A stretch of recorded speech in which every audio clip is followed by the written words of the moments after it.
Hey, I'm Stegall. This is Stegall the Show. This is all about real people and real stories. I have an amazing guest with me today, Nicole Kornfeld. We're going to be talking about so many things, and I mean really important and very courageous of Nicole to even share some of her story with us. Postpartum depression, anxiety, suicidal thoughts. There's so much about this conversation that I cannot wait to dive into, and I'm so thankful that you're here. So let's get started.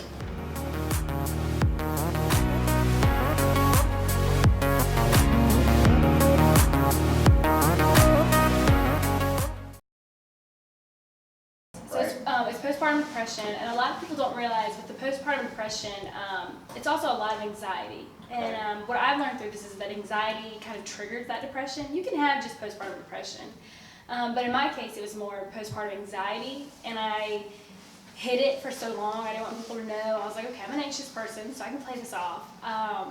But then it got to the point where I would set an alarm every day. Like, I knew my husband would come home about 5:30. So I would cry in a closet, a dark, dark closet, until about 5:30. And then I'd hear the alarm go off, and I was like, okay, I got to pull it together, put a little makeup on, and he'd come home. Well, then the depression didn't hit until one day he was like, okay, we got to get up. We got to get in the shower. Come on, we got to get going. And people kind of noticed that some things were going different than they had with my first son. They were like, okay, she's not really bonding with Major the way she did with Augustus, but it is her second, so maybe it's just different. But I had this whole plan in my head of how I was going to run away and do this. And the day that happened, my husband had actually called my mom home from work because I was waiting for him to go to work. And I was going to drop my two boys. I have Augustus, who is 3, and Major, who's 1. But at the time, he was 2 and a newborn. So I was like, okay, my plan is I'm going to go to the bank, I'll get cash, and I will drop my boys off at my Aunt Carol's house, turn off all my GPS locations, nobody has to know where I'm going to go, and I'm just going to take off. Because my whole postpartum thing was I'm going to run away. I had this feeling of getting up and needing to run, and I didn't know where I wanted to run, and it just got darker and darker from there, and worse. I mean, you thought, okay, this is as low as I can get, and every day it was worse and worse and worse. I have so many questions to ask you, because this is such I think a topic that just is not discussed enough, but I think a lot of women go through this. Yes. So what I want to talk about, and the whole point of this, is so that people can connect to this and understand what it is if they don't have it, because they could potentially have it or have a family member that's dealing with it and not realize it. So one of the first questions that comes to my mind is, did your husband know, or did anybody know the anxiety that you were having? Nobody knew. The first person that mentioned something was our pediatrician. He is Dr. Few. He's a male, so I was like, he's not going to pick up on it. I can fool everybody on this. Nobody will know. So we went for Major's very first checkup. It was like a week after we got out of the hospital. We went to the pediatrician, and he was like, "Are you okay?" And I was like, "Yeah, I'm fine. I'm really fine. I'm okay."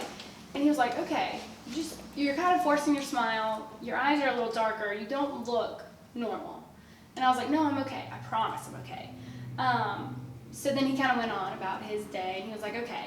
And what I later found out was he later that week followed up with my mom, and he had called and was like, "Hey, I'm a little worried about Nicole. Something's going on." And within that week is when it just kind of, I don't know, it's like a bomb went off. And within that week, I was hysterically crying every day. I hated everybody. There wasn't anybody that I felt loved me. I felt alone, and I've never felt these feelings before. Like, I'm a bubbly, happy, I love our family, it's so big, I'd love for us to get together, but with Major, I never think God wanted to hurt him. I never wanted to hurt him. With a lot of the times postpartum, people kind of put that stigma that it's like, oh, she wanted to harm her baby. But through all the research that I've done and all the women that I've met and worked with, nobody ever wanted to hurt their child. Postpartum is more about the mother, and a lot of people don't check on the mom when there's a new baby. When there's a new baby, they're like, oh, let me see the baby, let me hold the baby. Like, he looks like mom, he looks like dad, and they're not looking at the poor mom over here who has a different body, a different face, different hair, it could be falling out. I mean, she's not the same person. And you have all these people wanting to jump in your face and take pictures and do this, and it's all out of love. But you're already so overwhelmed trying to acclimate to a new you, a new life, a new child, another child. And so you had already had a child, Yes. your first child. I had Augustus. No, nothing at all. They call it the baby blues. I cried for about 2 days, Sure. and they were like, "No, it's just your hormones. You're gonna go home and cry for a little bit." But when so we came home with Augustus, cried for 2 days. I was good. But right away when I had Major, it was a really tough pregnancy and a really tough delivery. And I just remember, and I always feel so guilty about this. Right when I had him, they lay the baby right on your chest. And with Augustus, when they laid him on my chest, it was like this overwhelming, oh my God, I've waited for you. Let me love you. Let me see what you look like. Let me never let you go. And as soon as I heard Major's cry, it's like it triggered something in me that was like, no, I can't do this. I don't want to do this. Get the baby off me. And it was almost like a panic attack. It started right then, right when I heard that first cry. I was like, no, I don't want to hold him. I don't want to hold him. But I didn't want anybody to know. I didn't want to admit it. So I kind of played fake for a long time, for about a month. I played fake. You said you felt guilty, right? Oh, that's the worst part. So that throughout the entire period of time in which it was at its height, right? Yes. Do you look back now and still feel guilt? Oh yes.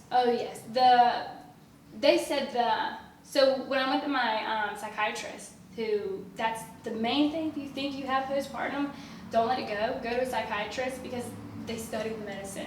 We went through so many hoops. But to answer your question, so we went to a psychiatrist, and my mind was like, what was the question again? No, you're good. I like to go with where you're going, because even that topic, going to see a therapist, a psychiatrist, a psychologist, yes, that is such a taboo subject. Yes. Like the idea of going into mental health. Yes. So the worst thing about the postpartum was it hit, and it hit hard. I mean, I moved my little family of 4 into my mother's house. I mean, we have our own house. We have our own duties. My husband has his own practice. Like, we have responsibilities, but I dropped the ball on everything. And the 4 of us moved in with my mom, and my husband really surprised me because he's more of, he needs his own space. He likes to schedule every day, but he dropped everything. We went and slept in my old bed. I only wanted her. I didn't want anybody but my mom and Augustus, who's my oldest. So you were still craving that emotional connection with your oldest son, your first son, yes, your mom, I needed that, and your husband, but not with... Oh no, not I hated my husband. As terrible as that sounds, I looked at him and I was like, oh my gosh, this fool has everything I have, but I'm the one that had to carry the baby. I'm the one that was sick. I'm the one here dealing with this depression and anxiety, and here he is with the same results, but not dealing with any of this stuff. He still gets a beautiful baby and to be a dad, but he doesn't have to deal with it. He has nothing, no stretch marks, no saggy skin, no workout, no nothing. And there were days, and a lot of it is so dark that I blocked some of it out. But apparently, from what I'm told, and I had a journal, I wrote every day. Even when I didn't want to, it was, I don't want to write today, but I wrote every day. There was a day where I physically assaulted him because I was like, go away, just leave me alone, please. I wanted to die so bad that I thought if I could get him to stop watching me for just a second, or if I could get my mom and my husband and dad to focus on the boys and I could sneak off, it would be great. But they ended up... Did you think about suicide? Every day, all day. It was, I was watched so closely that they took my keys away. My dad has always had guns in the house, but the psychiatrist was like, look, you gotta put all your guns away.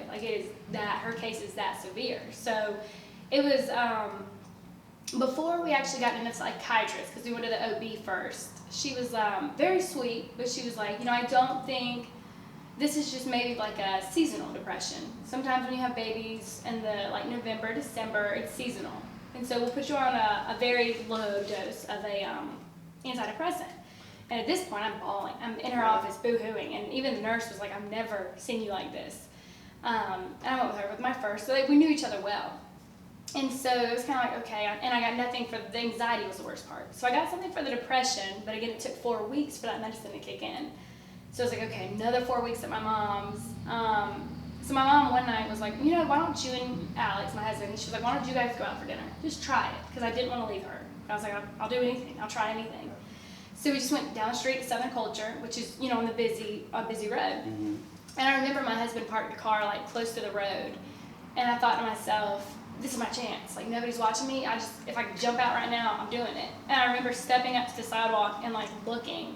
And that's how I knew like God had me, because there were no cars. And it's never empty on that road. Yeah. But I mean, so then, as bad as it sounds, I'm very strong in my faith. But when I was going through this, it's always, why me? Why me? And you want to get mad at God. And my mom was like, we got to go to Mass. I know you're losing it. You're losing your faith, and that's not going to help. So we're going to go to Mass. So we went to Mass. I met with my priest, and he was like, you're going to get through this. There's light at the end of the tunnel, which is what everybody said. And I'm like, you don't know, like, you're a male. Nobody knows what I'm going through. That was my thing. It's like, nobody knows. Nobody had ever, that we knew, had gone through this.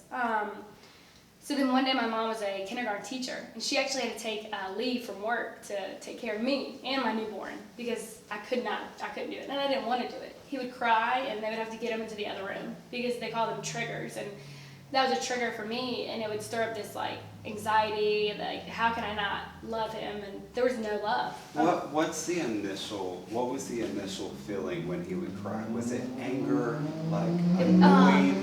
It was guilt. My biggest thing was guilt. So you would immediately hear him cry. Mm-hmm. And it was like, okay, that is my son. I know that because I know it, but I don't feel that. I don't feel that connection. And so guilt was my first, after the anxiety and the depression, which always stayed, guilt was the next thing. Okay. And I remember my sister, my middle sister, Christine, is like the tough love one, we call her. And one day she was like, you just got to do it. You just got to get up and hold them. And like, I remember thinking that's the worst thing you could say to somebody going through is, get up and put on your big girl panties. Because it's something you want to do so bad, but. So you're aware that this is what I want to do. Yes. I'm like, God, I want can't. to. I wanted to hold him, and I wanted to bathe him, and I wanted to love him and nurse him and do everything that I did with my first. But there was like a brick wall. I'm not touching him. I can't tell. Like, it was like almost a disgusted feeling, like, why did he do this to me? Why do I have this now? Like, why? Why did I have it? Now that you've gone through this, right? Mm-hmm. And things are better, mm-hmm. right? Mm-hmm. Always say better. Yes. Doesn't mean that they're great, but they're a lot better. Exactly. Right? So, knowing what you know now about postpartum depression, mm-hmm. what's a simplified version of what's happening in your body to cause that to happen? Right, and that was my biggest thing. I didn't know, and that's the scariest thing, is when this is happening, you don't know why. So we got into a psychiatrist, Joey Fertile, and he, to this day, saved my life. I remember the first time I went into his office, and I didn't want to go. I told him I hated him. I was like, you don't understand, you're not a female, da-da-da. He was like, you know what, I'm not a female, but 2/3 of my patients are women going through postpartum. And so I was like, okay, that kind of clicked with me, like, this is a little more, and he was like, it's not normal, but it's common. It's more common than you think, but it's attached with like a stigma that people don't want to talk about it.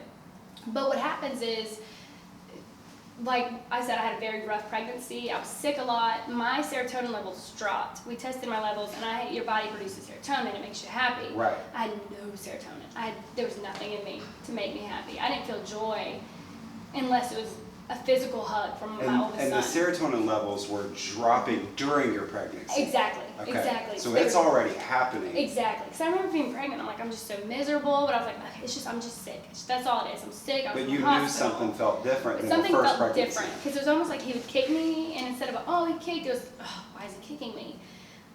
But, see, my serotonin, it was dropping, and then by the time I had major, normally, it's normal for women for their serotonin to go down.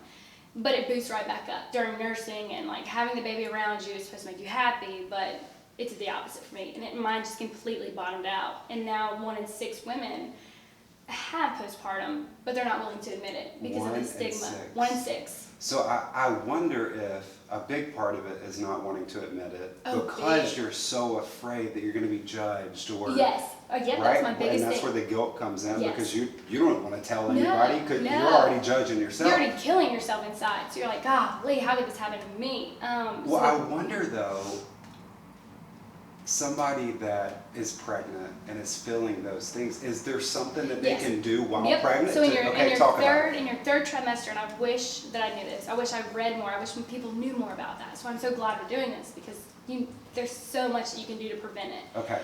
So in your 3rd trimester of pregnancy, you can actually start taking an antidepressant. If you're feeling any kind of oh, I'm not sure.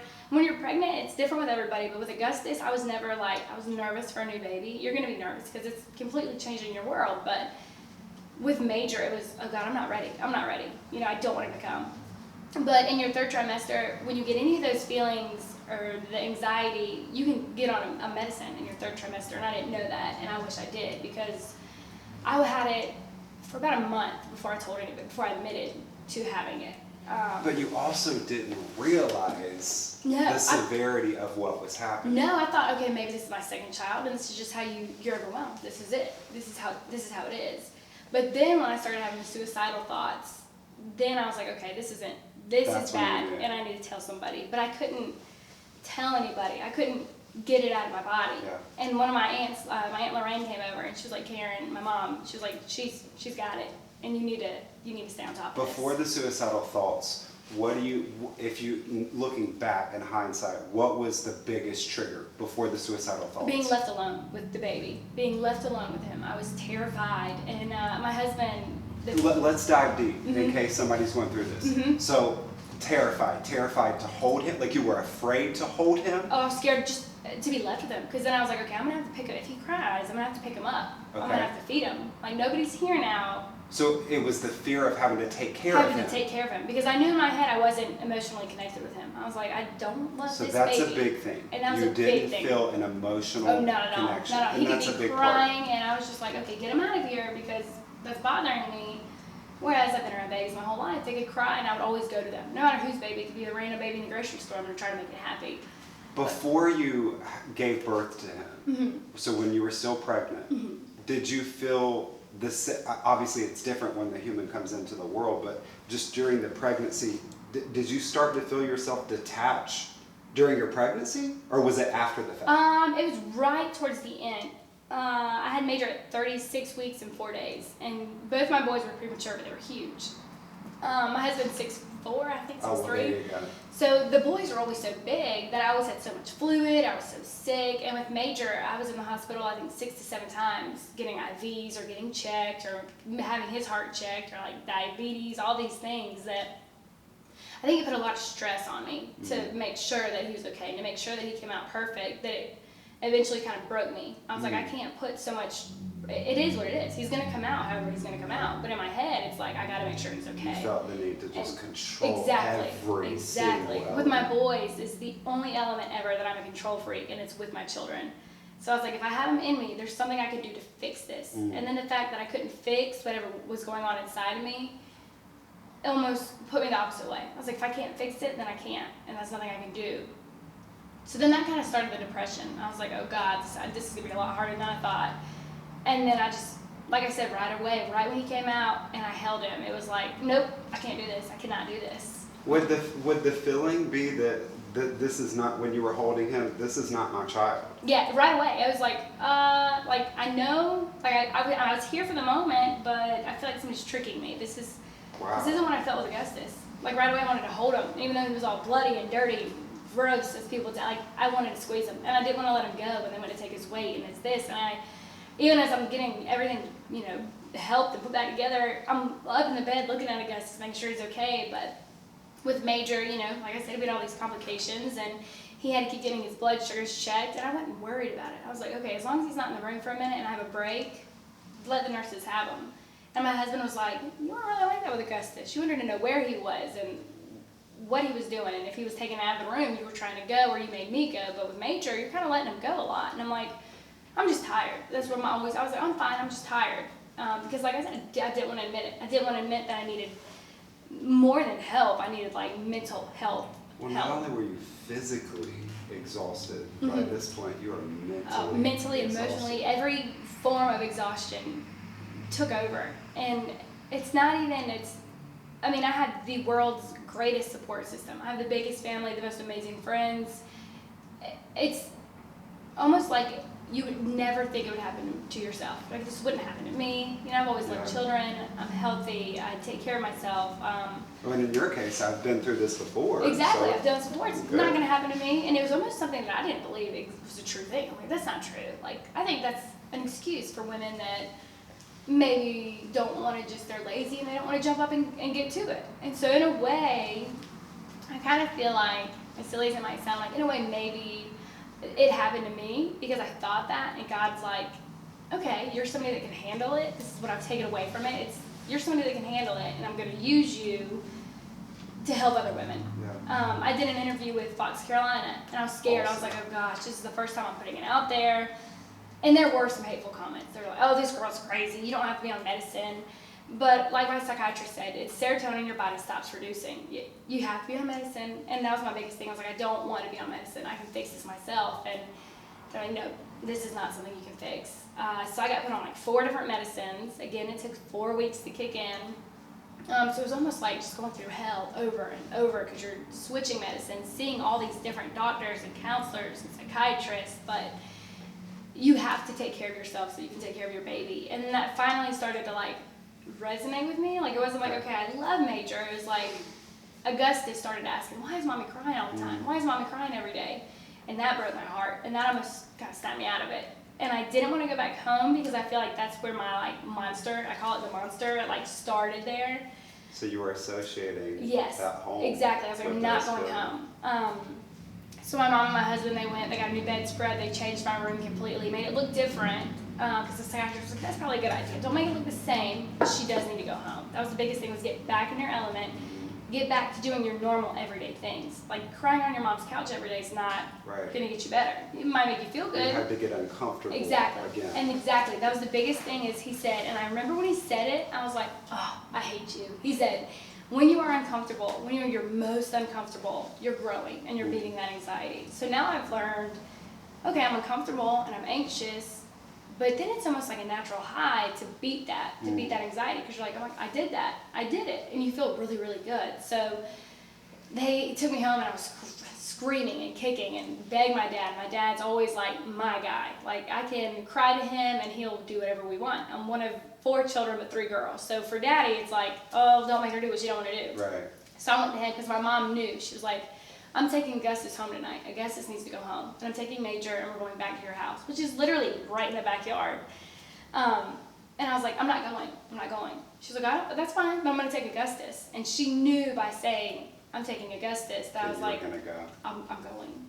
So I went, and I boo-hooed, and my dad and my mom stayed at my house for about another 4 weeks. It went on for a long time. So she stayed with me for 4 weeks again. But my dad, we all did dinner at my house, and when he was leaving, I begged him. I was like, please, please take me with you. And he was like, no. But Charleston is my favorite place ever. So he's like, if you can stay at your house for 3 nights, just 3 nights. If you can do 3 nights here, I'll take you to Charleston. I'll take you wherever you want to go. He knew. He was like, listen, 3 nights, you're good. So I did the 3 nights, and right away I was like, all right, let's go. I still had that feeling of like, I gotta run, I gotta get out of here. And I couldn't get rid of that. And so then Dr. Fertile was like, okay, well, what I loved about it was he knew that I didn't want to be on medicine, and he was like, I'm not going to overprescribe you. You have to learn to deal with these feelings. These are normal feelings. I helped you with the depression and a little bit of things like generalized anxiety, but you have to find an outlet to where you can let go. So I tried painting, I tried sewing, I tried all these things, and I was like, nothing's working. And then I picked up running. I used to be real active in high school. I played soccer, I ran, and so I was like, you know what, this feels really good. And I'm sure my neighbors think I'm crazy because I'll be running really, really hard. Some days when I'm really mad, I'll be sprinting. And I'll just start crying, but it's like I feel good. It's like, oh my gosh, look where I am now. I feel so much better. Like my boys are healthy, they're sweet, and they're just everything in the world to me. Like I couldn't imagine a day without either one of them. I love them so much. You learned through that process of having to put yourself in the most uncomfortable situation, going back into that home, and then getting through that, you learned one of the most valuable lessons I think we as humans can learn, which is change is inevitable. Yes. And also in order for us to change and to grow, like you said, we have to face really uncomfortable situations. And you'll feel sick to your stomach. You will. You will feel every pit that you have in your stomach. But when you do it and you, like I said, beat that anxiety, beat yourself. Like beat yourself saying, I can't do it. You can't, don't say you can't because you can. Because that was one of my things is don't say you can't because you can. So change the way, change what you're saying in your mind to yourself. And so I learned, okay, it's a lot of it is not in your head. It's the way that you're thinking, the way you're spinning it. You can be put on the medicine and be like, oh, I hate this, I'm on the medicine and I'm doing this, but it's a lot of like mind over matter. You've got to get your mind right. And I knew in order to take care of my boys, that was my priority. And then, like I said, I had to write everything down. Like sometimes I go back and I read that notebook and I'll just cry. Cause I'm like, how could I have ever felt this way? But I made a chart and I was like, my priority and my goals. And it was to be with my boys. Be with my boys and be happy. And don't be thinking of every minute. Not every minute has to be planned. And you don't have to make it. I was so scared of, okay, what am I going to do next week? How's next week going to be? My goal became make it 5 minutes at a time. Make it 5 minutes, and then that's something you accomplished. It's small, but you made it. You're alive for 5 more minutes. So just take it 5 minutes by 5 minutes every day, and then eventually the medicine kicks in. It does take a long time, but it does kick in, and it does help. And I had an amazing, I swear she's an angel. Like I said, we didn't know anybody that went through postpartum. It's not something that's talked about, so you don't know. So even if you did know somebody, it's like nobody said anything. So my mom actually worked, like I said, she was a kindergarten teacher, worked with a girl, our lady at school named Amy. And I'm very, if I don't know you and I'm going through something personal, there's definitely a wall. Because it's my family and I take care of my family. And if I don't know you, you're not coming in. But my mom was like, I just want you to meet her. And my mom was very careful with who she let come around. And I later learned, like, a lot of people did call and they were checking on me, but it wasn't a good idea to see me. Because seeing me, in my mind, it was always somebody's coming to take my kid. Like, DSS is coming, somebody's coming to take my kid. So I would not let anybody around me. But she was like, just trust me. I have this lady at school I know, and they weren't friends. They just knew each other through work, and Amy was like, you know what, let me talk to her. And my mom was like, I don't think that's a good idea. She's like, trust me. And so one day she walked in, and it was the strangest feeling. I swear she had a halo when she walked in. She just glowed when she walked in, and she hugged me. And when she hugged me, she felt exactly, she was somebody that knew exactly how I felt. And so, like I said, people always say, oh, there's a light at the end of the tunnel. When she said it, it was totally different. And it gives me chills thinking about her because there were so many people that helped me, but she and Dr. Friddle and my mom, like, they really did. They don't know how much. But she was the first one that you met that had gone through Exactly. this. That had actually gone through it. And everything that her story, she told me her story. And I was like, that's exactly how I felt. Because I thought my mom was tricking me. In my head, I'm like, okay, my mom told this lady what to say. Right. But she came over and she knew, she's like, you haven't been eating? And I was like, no, I didn't eat and I didn't sleep. I was so scared to sleep because the panic attacks would wake me up and they were worse when I would wake up. So I went 10 days without sleeping. I would just walk around the house. And that was another reason they took my keys, because I would wake up in the middle of the night and I'd run to my parents' room and I'm like, I need my keys. And it was severe insomnia. Oh yeah, I was like, because there was no way I was going to sleep. Because you were afraid to go to sleep. Yes. Because you knew you would wake up and have a panic attack. I knew that I would wake up with that panic attack, of that feeling of run. And I don't know where I wanted to go, but in my head, now that I will admit it, it's not that I wanted to run. I wanted to get my keys so that I could just kind of just off myself. Because I thought, to be done. Because I was like, I have all these people who are stopping their life for me, and that's not fair. And my poor Augustus is seeing me cry every day. Major, I know, feels neglected. So I was like, if I could just take me out of the equation, everybody would be so much better. Which is not true. Like, looking back on it, and as morbid as it sounds, there were so many times I was like, I'm gonna do it. Dad, when he was locking up his guns one day, I thought, okay, I know where he keeps his keys. I know where he keeps his extra keys. I know that I can find a gun in this house. So then I was like, okay, started kind of planning it out in my mind. I was like, this is how I'm going to do it. And then I really started thinking about it. I was like, you know what? As much as I want to do this, I couldn't have my mother find me this way. That couldn't be my last thought was, okay, I could blow my head off, sure, but my mother that'll be her last vision of me. And then my children are going to grow up without a mother, and how are they going to explain that, So it slowly kind of came into my own weird reality of, you can't kill yourself because, although you feel like nobody needs you, I couldn't have anybody find me that way. I couldn't find a way to kill myself, because I was like, how could I do this without somebody finding me or having my mother identify my body? I couldn't put my family through that. So that's how I knew I did have some form of love in there somewhere. I didn't know where, I didn't know how to find it. I'm Catholic. You know what I love about you sharing your story and then even opening up about suicidal thoughts you are just like perception, right? Just looking at you aesthetically, you're one of the most beautiful women I've ever seen in my life, right? Thank you.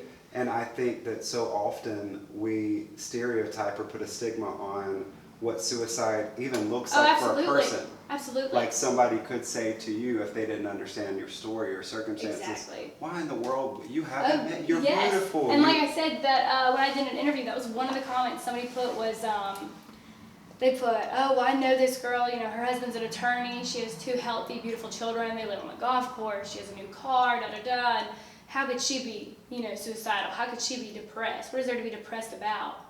And it's like, you have no idea. You have no idea. To the world, and I always talk about this, what society has defined for us as success. You make a great income, you had a beautiful boy, now you're having your second, but you were able to even have kids. Like you've got all the things that society defines as success. Be happy. Right. Cute little house, happy family, happy, healthy, but it's a whole different story. Nobody picks depression. It kind of picks you, and it's this monster that takes over, and you have to learn, like, you can't let it, you've got to beat it. And it definitely, it hurts. There was a lady that I was helping, and she was right here in Greenville. After the Fox Carolina thing, I found her on a postpartum page on Facebook. She found me, and she sent me a message, and I was helping her a lot. We got her into Miracle Hill, and then I didn't hear from her for a few days, and I was like, this isn't good. So I called Miracle Hill, and I was like, hey, what's going on, da-da-da, and they were like, oh, you haven't been, nobody told you. And I was like, nobody, is she okay? And they were like, no, she's, and they didn't even have to say it. I was like, okay. I was like, where are the children? And they're like, well, we have the children now. We're working now to get them into foster care and to DSS. And that right there shook me. And how did it make you feel? What was going through your mind? As selfish as it may sound, my first thoughts were, thank God it wasn't me. Thank God it wasn't me because her poor children. And then I thought, that's how I know I loved Major, was I couldn't leave him. Although I didn't feel that attachment, it was my poor children. They can't grow up without a mom. Like, I might be lousy, I might cry on the sofa all day, but I'm here. I'm here. Like, they can physically see me and hold me and touch me. I'm here. Was there ever, as you were going through the worst of the worst of the postpartum depression and the anxiety, was there ever any sort of like, no, you know what, I can do this, or were your serotonin levels so low and you were so caught up in the guilt and the shame and everything? Like, was there any light at the end of the tunnel? No, not when it was at its peak, is what I call it, at its worst. There was one day I remember, because like I said, it really fogs your mind and it takes over a lot. There was one day I remember, and I'll never forget it. I was done. I was like, Mom, I'm done. Like, today's the day. I'm gonna kill myself. You're not gonna see me again. You're not even gonna have to deal with me again. I'm done. Because we went to the day before, we just couldn't find help. But this was before we finally found a psychiatrist. We went to OBs, we went to doctors, we went to Carolina, like all these places that you think, okay, this is where you go. And they were like, I hate to say it, but like money scams almost. They're like, oh, well, you have to be admitted. We're gonna keep you, and we're gonna put you with drug addicts and alcoholics and all these rape, and like you're gonna be in the same group. There was no like special postpartum or anxiety or depression group. It was you're with everybody else getting the same treatment. And the day after that, in my head, I was like, you know, my mom and husband wanted to drop me off. They're tired of taking care of me. Like, this has to be exhausting because I'm exhausted. And she's taking care of a newborn, so I know she's exhausted. And he's working, coming home to this, and so I was like, I'm done. I can't do this anymore. And I ran out the back door. I don't know where I was running to, but I have a neighbor who went through it as well. And she had mentioned it before, but I never knew how severe it was. Yeah. And she just happened to be outside, and she kind of caught, I don't know how, but she caught me.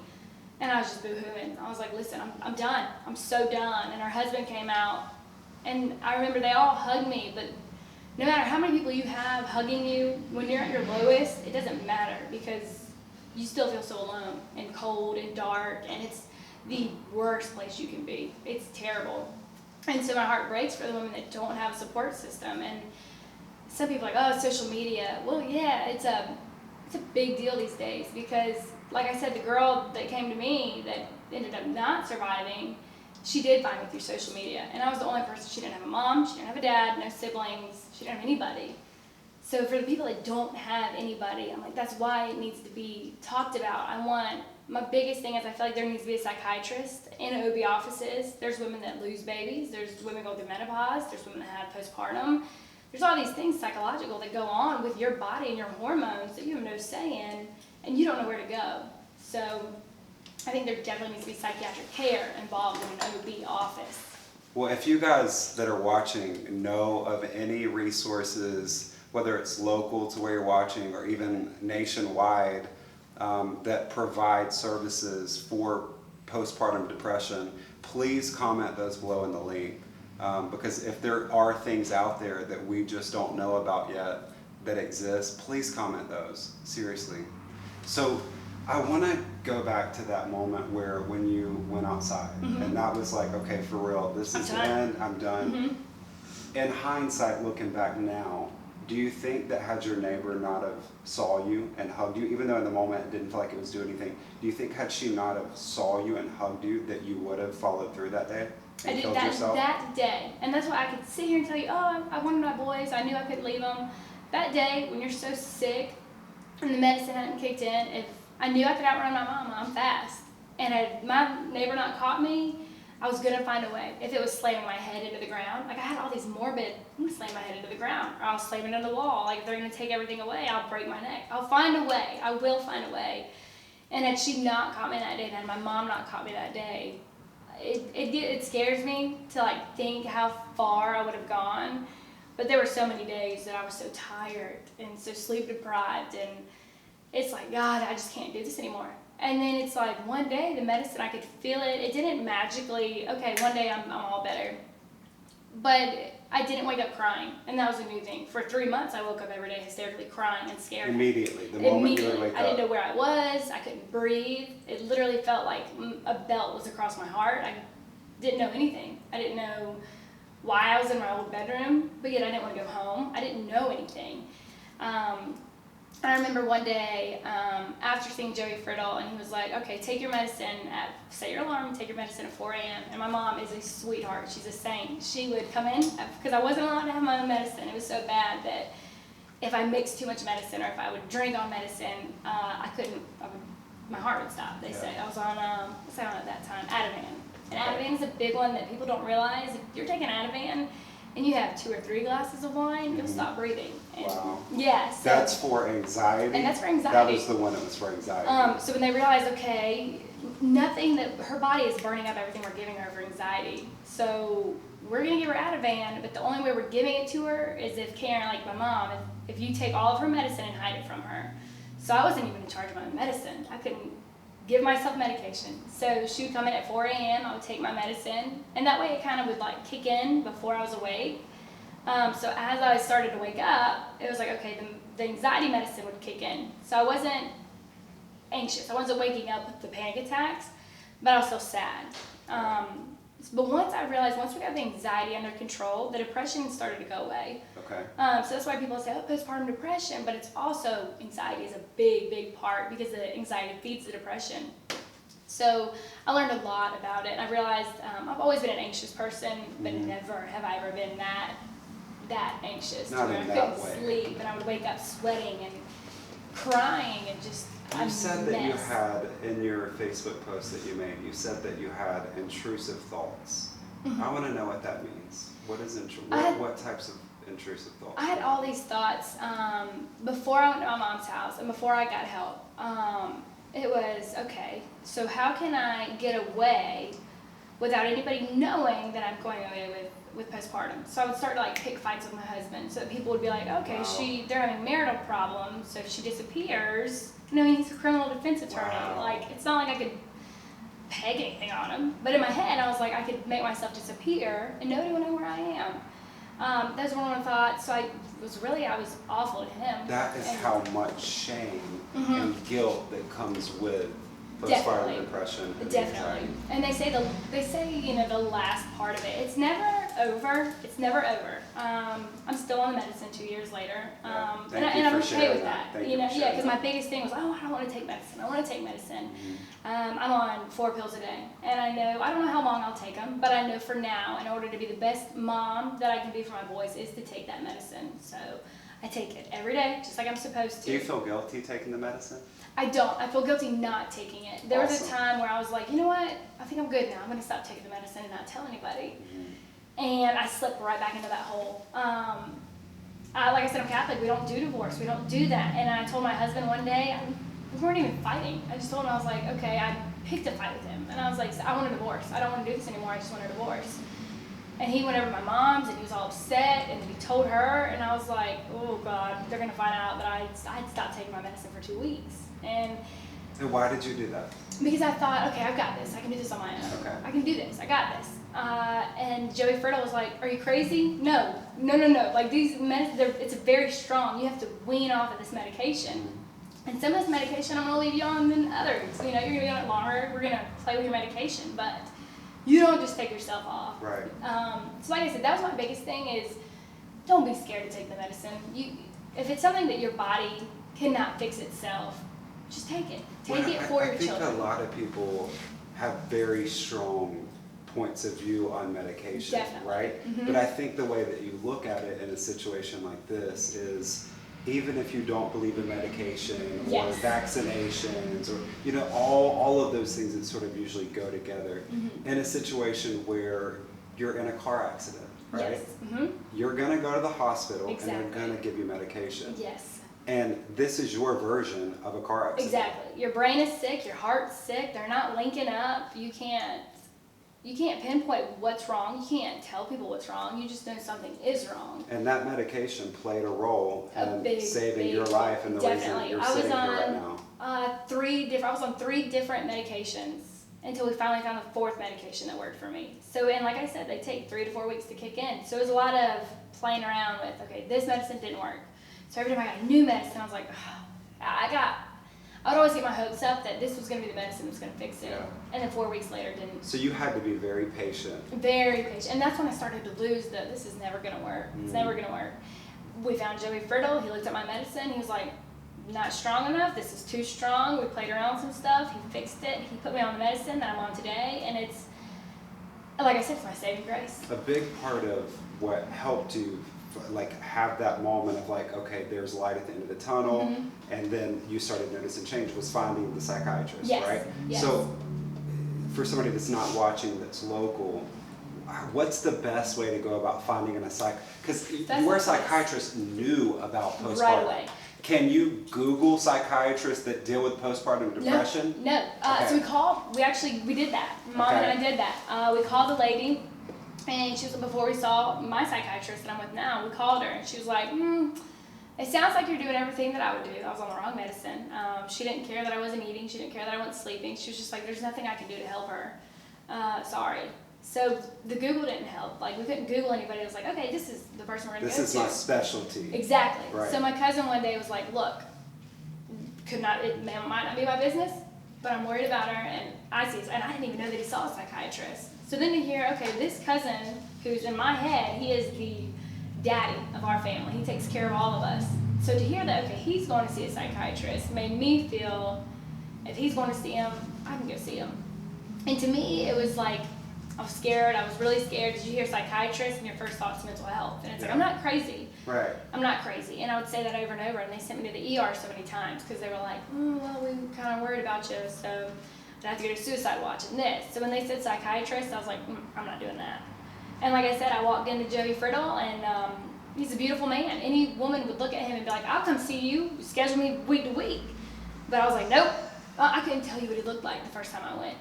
You don't even remember. Don't remember. And I remember my mom was like, how could you not remember? And I'm like, I was at a place I don't remember at all what he looked like. And I'll text like every New Year's or whatever. Whenever it's a special event or a place, I'm like, thank you, because you have no idea how much you saved my life. So Joey Fertile is in Greenville, Joey Fertile, South he's Carolina? with Piedmont Psychiatrics. He's off Woodruff Road. And Okay. I've sent a few women to him now. He's like, psychiatrists, it's so hard to get into them. So that's why it was hard. because everyone we called, they're like, oh, it's a 3 week, we're out 3 weeks. Does your insurance cover? And if you have insurance covered it. Insurance Okay. covered Joey, thank God. And even if not, my mom was like, I don't care. We're getting, Yeah, we're doing yeah. whatever we have to do. But yes, he does take. I'm pretty sure he takes like 1 million different insurances. Good. So Joey Fertile in Yep. Greenville, South Carolina, or surrounding areas in the upstate of South Carolina. But if you're a psychologist or psychiatrist, you would really need a psychiatrist, Yes, right? yes. So if you're Yes. a psychiatrist and you're watching this and you do specialize in postpartum depression, anxiety, please comment below with how somebody could get in touch with you, leave your information. We would love to have that in the thread on YouTube if you are a psychiatrist that deals with postpartum depression, please. Can I let God's Spirit speak through me to you right Yes. now? Okay. I want you to know that you probably will never be the same, and that's on purpose. What you went through changed you to make you the woman that you will become and that you already are. So don't ever think about, I'm going to be the same, I'm going to feel that exact same way again. Embrace this new version of you, because you're even this right here, having this conversation. What you're doing is you are serving a purpose that is probably greater than any purpose you have ever served other than raising those babies, right? Right. Well, thank you This so is much. huge. I also want you to do everything in your power to let go of guilt and shame. Guilt and shame, that will kill you It will. by itself. It will. You went through all of that for a very specific reason, okay? And God will continue to reveal to you what those reasons are. This right here, having the Exactly. conversation is a big part of it. Definitely. But He's going to continue to reveal to you what's next for you and what your purpose is by going through this. Let go of that. Spend any moment that you can in prayer, releasing that shame and that guilt to God, because He does not want you to live that way. And I know you know that. But It is, but it's hard to remember sometimes. It so is. spend So time when you're in prayer. Let that guilt go in prayer. Let that shame go in prayer, and accept that this is my reality. This is what God had destined for me to go through, so I could serve whatever great, amazing, extraordinary things He has for my life. Right? Right. No, that's so good to hear. Because sometimes I'm like, why did I go through this? And to hear that, Stop asking that's why. You know, to help Yeah. to help somebody else. And don't even ask why. Just let it go. Exactly. Well, I am so thankful for your time and for spending just this moment out of your day away No, from the I'm so kids glad. and talking about things and subjects that are really, really difficult. Definitely. If you have postpartum depression, I hope that you are able to find some sort of resources. If not, Nicole said you can definitely reach out to her. You can message me anytime. I've never been through postpartum depression, obviously, but I promise you I'll pray for you and I'll be there with you. I hope that if you're a psychiatrist that you will comment below and you will leave information if you specialize in postpartum depression, or if anybody knows resources or even just groups and communities where you can connect with other people. I hope that you will comment with how to access that below. This really is about real people with real stories. I know it's not the typical show where people fight and argue, but that's not what this is about. This is about love. And through stories and through people like Nicole being courageous enough to share her story, I believe that's what the world needs more of. I love you guys. I hope you have a great afternoon. God bless you.